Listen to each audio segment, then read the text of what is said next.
Hello friends, present हूँ एक बार फिर आप लोगों के साथ और एक नई वीडियो। या इस बार थोड़ा मूड चेंज किया है। We will give you some presentation as well, ताकि आप लोग खुद भी समझ सकें और इस वीडियो के माध्यम से हम उसे और समझाएंगे। तो आज हम समझेंगे और बात करेंगे हिस्ट्री ऑफ फार्मास्यूटिकल्स पे, कि जिस फार्मा इंडस्ट्री पे हम काम कर रहे हैं या जो कॉलेज में बच्चे पढ़ रहे हैं, एक्चुअली इसकी हिस्ट्री क्या है, कहाँ से शुरू हुआ और आज हम क्या कर रहे हैं और आगे फ्यूचर क्या रहे, क्या हम एंटिसिपेट कर रहे हैं, क्या होगा नहीं होगा। तो भविष्यवक्ता तो कोई हो नहीं सकता, बट तो चलिए आगे बढ़ते हैं। आगे बढ़ने से पहले मैं रिक्वेस्ट करना चाहूँगा, please like this video, share with all your friends. जिन लोगों ने सब्सक्राइब नहीं किया है, प्लीज़ सब्सक्राइब करें चैनल को और इस चैनल को आगे बढ़ाएं। धन्यवाद। तो चलिए शुरू करते हैं। History of pharmaceuticals from apothecary to AI, artificial intelligence, the evolution story of pharma और फार्मास्यूटिकल्स। तो आगे बढ़ते हैं। और सबसे पहले क्या हुआ,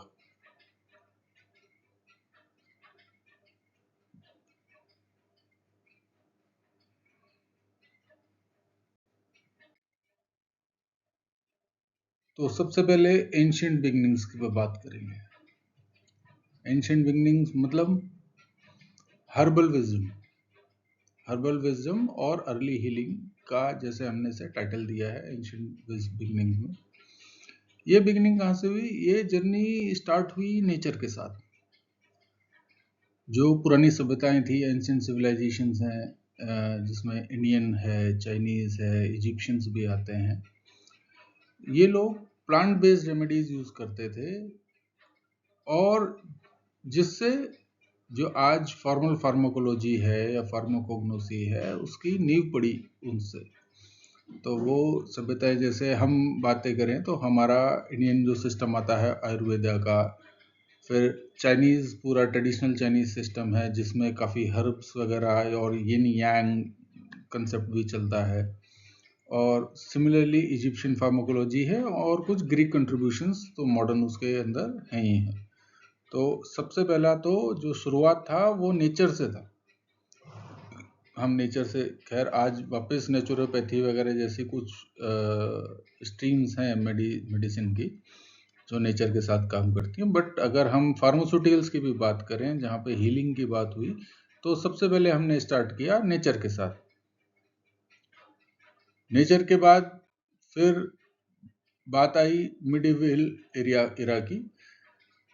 तो दूसरा कंसेप्ट है मिडिवल टू रेनेसांस। तो इसमें क्या हुआ, अपोथेकेरीज और एल्केमिस्ट हुए। इस युग ने, इस एरा ने, जो मिडिवल टू रेनेसांस बोलते हैं, जो आप लोगों को अगर पता नहीं हो तो फ्रेंच जो रेवोल्यूशन हुआ था, क्रांति, तो ये उसका पीरियड है, द पीरियड ऑफ रेनेसांस। तो इसमें इस पूरे युग के अंदर आपको अपोथेकेरीज, ट्रस्टेड हीलर्स दिखे, एल्केमिस्ट आए। एल्केमिस्ट वो लोग हैं जिन्होंने केमिकल्स के साथ खेलना शुरू किया या उनके ब्लेंड करना शुरू किया। उन्होंने एक्सपेरिमेंटेशन शुरू किया। उस एक्सपेरिमेंटेशन में थोड़ा मिस्टिसिज्म, थोड़ा साइंस, उस टाइम साइंस को भी, जिसको आज हम प्रूवन साइंस बोलते हैं, तो उस समय ज़्यादा लोगों को इतना ज्ञान नहीं था, तो उसको, एल्केमिस्ट को भी बड़ा मिस्टिक माना जाता था, बड़ा तंत्र वाला इस तरह का माना जाता था। और यहीं से ये जो उन्होंने अलग अलग केमिकल्स को, अलग अलग डिकॉक्शंस को एक दूसरे में ब्लेंड किया, ब्लेंड करने के बाद कहीं यूज़ किया, एक्सपेरिमेंट किया, उस एक्सपेरिमेंटेशन में वो आया, और यहीं से स्टार्ट हुआ curiosity about our drug formulations.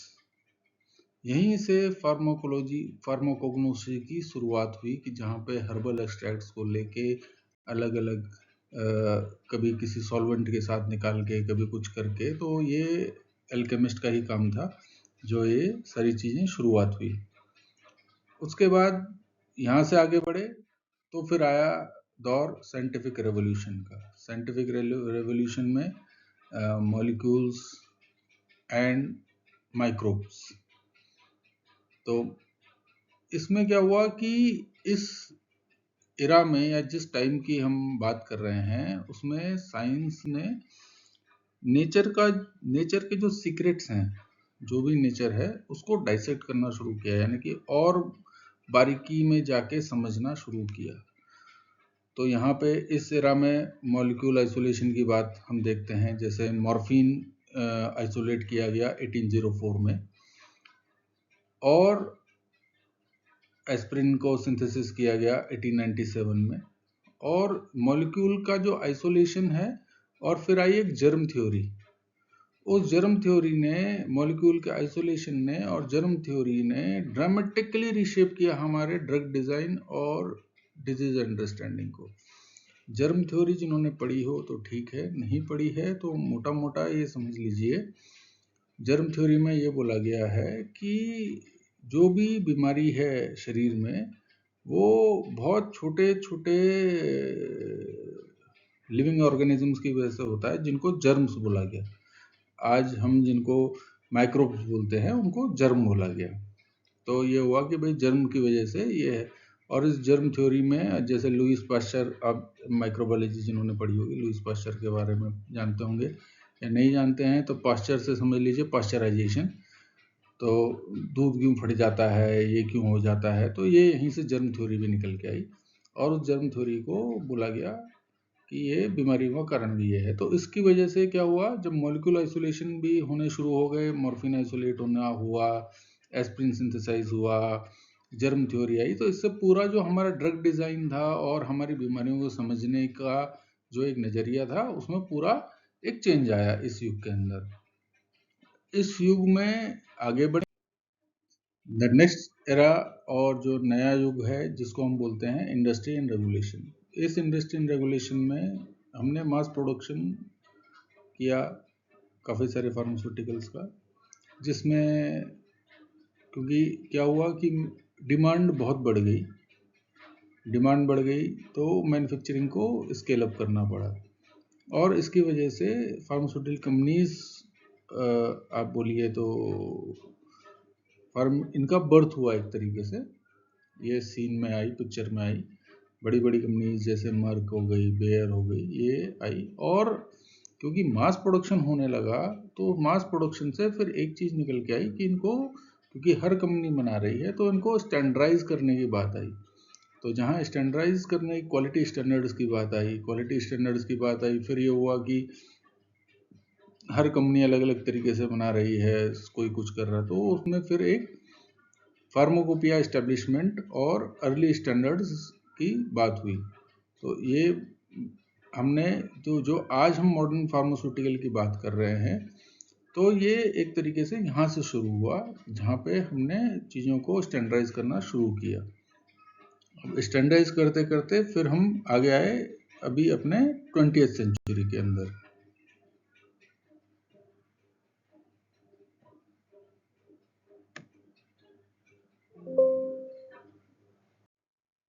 अभी आए हैं 20th सेंचुरी में। तो 20th सेंचुरी जो कि हम सब ने देखी है, इसमें क्या हुआ, इसका मेन रहा एंटीबायोटिक्स एंड वैक्सीन्स। जैसे 1928 में पेनिसिलिन की डिस्कवरी हुई, फिर 1955 में आपका पोलियो वैक्सीन हुआ। तो ये जो सेंचुरी है 20th सेंचुरी, वो बहुत ट्रांसफॉर्मेटिव सेंचुरी है, जिसमें बहुत सारी लाइफ सेविंग ड्रग्स का इमरजेंस हुआ, और जितने भी ग्लोबल रेगुलेटरी फ्रेमवर्क हैं, जो जिसको आज आप देखते हैं, चाहे वो FDA है, MHRA है, EU है, इसने शेप लेना शुरू किया, और काफ़ी कुछ इवॉल्व भी हुए हैं 1900 में पूरा, अगर आप 2000 तक पकड़ेंगे इसे। और इसने धीमे धीमे करके बहुत अपने जो आज जो हम फार्मा इंडस्ट्री को देखते हैं, ये काफ़ी कुछ वहीं से शुरू हुई है, जहाँ पे ये 20th सेंचुरी बूम है। और इवन अब तो हमने जैसे एक्सपेंशन देखा है FDA का, WHO का, CDSCO का, नए नए रेगुलेशंस आते जाते हैं। तो ये आपका 20th सेंचुरी बूम में हम इसको रख सकते हैं। अब द मॉडर्न फ्रंटियर में क्या होगा? अभी जो आज जहां हम खड़े हैं, जिसको अगर मैं बोलूँ आज 2025 में, तो we are now in a digital age. अभी हम डिजिटल एज में हैं, जहां एआई यूज हो रहा है हर चीज में। और एआई, खैर एआई पहले आपका ड्रग डिस्कवरीज वगैरह में तो कंप्यूटर एडेड मॉडलिंग वगैरह यूज होती ही थी, बट एआई की वजह से स्पीड अप हो रही है ड्रग डिस्कवरी। और मेडिसिन को अब बोला जा रहा है कि टेलर किया जाएगा। अभी जैसे दर्द की दवाई है तो एक ही दर्द की दवाई सबके लिए है, एक ही बुखार की दवाई सबके लिए है। और अगर किसी को कोई स्पेसिफिक एक बीमारी हो जाती है, तो जैसे हम बोलते हैं कि अगर डायबिटीज़ हो गई तो मेटफॉर्मिन हर कोई डायबिटिक वाला मेटफॉर्मिन से स्टार्ट करता है, डॉक्टर मेटफॉर्मिन से स्टार्ट करता है। बट अब आगे चल के बात हो रही है कि medicine will be tailor to individual, कि हर आदमी पे उसका इम्पैक्ट अलग अलग अलग अलग अलग हो सकता है। तो हर आदमी पे इम्पैक्ट अलग अलग हो सकता है, तो उसके हिसाब से ही अभी हम बातें कर रहे हैं बायोफार्मास्यूटिकल्स की, हम बातें कर रहे हैं जेनोमिक्स की। और जैसे अभी आपने देखा ही, जब कोविड आया तो कोविड में बहुत फास्ट आरएनए जो वैक्सीन्स हैं बहुत रैपिडली डेवलप हुई, रैपिडली टेस्ट हुई। और इसी की वजह से रेगुलेटरी मॉडल भी इसी प्रकार से इवॉल्व हो रहा है, ताकि इसके साथ पेस रखा जा सके। क्योंकि जितनी तेजी में काम कर रहा है, उतनी में इसको रेगुलेट करने के लिए भी उसको मॉडल को बदलना पड़ रहा है, इवॉल्व करना पड़ रहा है। अब इस मॉडर्न एरा में बात करें हम अपने देश की, भारत की, तो भारत की जो फार्मा लेगेसी है, तो जैसे आप सब लोग जानते होंगे, India is considered as a pharmacy of the world. हम वर्ल्ड की फार्मेसी कहे जाते हैं, क्योंकि बहुत एक्सपोर्ट करते हैं। एंड जो भारत है वो एक पाइवटल रोल प्ले करता है इन अफोर्डेबल हेल्थ केयर, चाहे वो अफोर्डेबल हेल्थ केयर आपका यूएस में ही क्यों ना हो। इट्स इंडियन और Bharat pharmaceutical industry which plays a key role in providing affordable healthcare even in western countries. इसकी वजह क्या है? स्ट्रॉन्ग मैन्युफैक्चरिंग है हमारे पास, रेगुलेशन फ्रेमवर्क तो सीडीएसयू अपना धीमे धीमे ठीक करता जा रहा है, बट जो हम एक्सपोर्ट करते हैं कहीं, तो वो हम उनके फ्रेमवर्क्स को ध्यान में रख के डिज़ाइन करते हैं, डेवलप करते हैं, मैन्युफैक्चरिंग करते हैं। और इसीलिए आज की डेट पे हम we are global pharma power house. Even जो अभी पीछे बात करें, कोविड-19 जो हुआ था, अच्छा खासा पूरा वर्ल्ड परेशान था। और वैक्सीन्स, जो मैक्सिमम वैक्सीन्स बना के दी हैं, वो इंडिया ने बना के दी हैं, और खुद अपने यूज़ के लिए भी दी हैं, बाहर लोगों को एक्सपोर्ट भी करी हैं, डोनेट भी करी हैं। वैक्सीन मैत्री प्रोग्राम चलाया था गवर्नमेंट ने, उसके थ्रू। तो it is a pharmacy of the world, और हम उस पर बढ़ते जा रहे हैं। और ऐसी उम्मीद है कि जो स्ट्रिंजेंट फ्रेमवर्क हैं, और जहाँ पे चीज़ें कई बार कुछ गलत न्यूज़ भी बाहर आती हैं इंडियन इंडस्ट्री के लिए, तो आगे आने वाले समय में मोर कंप्लाइंट इंडस्ट्री होगी, सीडीएसयू के साथ जॉइंटली काम करेगी, सीडीएसयू भी बेटर फ्रेमवर्क्स बना रहा है और भी बनाएगा। और उसी चीज़ को ध्यान में रखते हुए कंप्लायंसेस वगैरह के लिए अभी हमने भी अपना एक स्टार्ट किया है, जैसे ऊपर आप हेडर पे देख रहे होंगे, रीफार्मा consultants. So we will work with MSMEs, SMEs और अदर पार्टनर्स, और उनको अपनी वास्ट सर्विसेज प्रोवाइड करेंगे। चलिए आगे बढ़ते हैं प्रेजेंटेशन में। फ्यूचर कैसा रहेगा? फ्यूचर रहेगा, केवल टेक्नोलॉजी की बात नहीं है, फ्यूचर टेक्नोलॉजी वाला तो रहेगा। हमने एआई की बात करी, बायोफार्मास्यूटिकल्स की बात करी, जेनोमिक्स की बात करी, तो ये तो टेक्नोलॉजीज़ हैं, नई नई टेक्नोलॉजीज़ आती जाएंगी, और हमको उस पर काम करना पड़ेगा। It's not only the technology which need to evolve, it is also about ethical, क्योंकि टेक्नोलॉजी के साथ एथिकल प्रैक्टिसेस भी होना उतना ही ज़रूरी है। जितना हम इनोवेशन को रिस्पॉन्सिबिलिटी के साथ बैलेंस करते जाएंगे, वो ही हमारा हेल्थ केयर का नेक्स्ट चैप्टर डिफाइन करेगा। क्योंकि जैसे नेक्स्ट जेन थेरेपीज में नैनो मेडिसिन हैं, इसमें आगे चल के टेक्नोलॉजी के साथ कुछ नहीं होगा, तो हमारे को जो एग्जिस्टिंग अभी जो फ्रेमवर्क्स हैं, जो हमने पीछे बात करी कि इवॉल्व हो रहे हैं, उसमें कंप्लायंस चैलेंजेस आने वाले हैं। क्योंकि अभी आगे चल के ह्यूमन सेंट्रिक AI और प्रिसीजन मेडिसिन हो जाएंगी, तो उनके लिए फ्रेमवर्क बिल्कुल ही डिफरेंट चाहिए कि उनको इस्टेब्लिश कैसे किया जाएगा, कहाँ होगा, क्या होगा। तो वो फिर खैर अभी तो बहुत शुरुआत की बातें हैं, बड़ी बड़ी कंपनीज इसके ऊपर काम कर रही हैं, and I am sure health care authorities भी इसके ऊपर काम कर रही होंगी, और उसके लिए समय रहते कंप्लायंसेस एंड रेगुलेशंस पहुंच जाएंगे। अभी ये तो था आज बहुत शॉर्ट में कि फार्मा कैसे इवॉल्व होता गया, और इवॉल्व होते होते देखिए हम तो ग्लोबल फार्मा हैं ही, हम कहाँ से इवॉल्व हुए। अगर पूरी ये जर्नी की बात की जाए तो नेचर से आज की डेट पे, और अब हम नैनो की तरफ आ गए हैं। इसमें इम्पोर्टेंट क्या है? इम्पोर्टेंट है compliance, precision and care, and embracing innovation with accountability. जब तक एथिकल नहीं होंगे, अकाउंटेबल नहीं होंगे, तब तक काम नहीं हो पाएगा, और वो हमें डेवलप करने की रिक्वायरमेंट है। क्योंकि पेशेंट फर्स्ट और पेशेंट सेंट्रिक जब हम बातें करेंगे, तो उसमें हमें अकाउंटेबल होना ही पड़ेगा, और कोई रास्ता ही नहीं।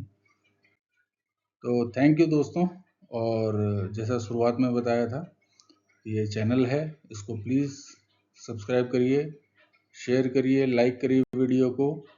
Thank you very much.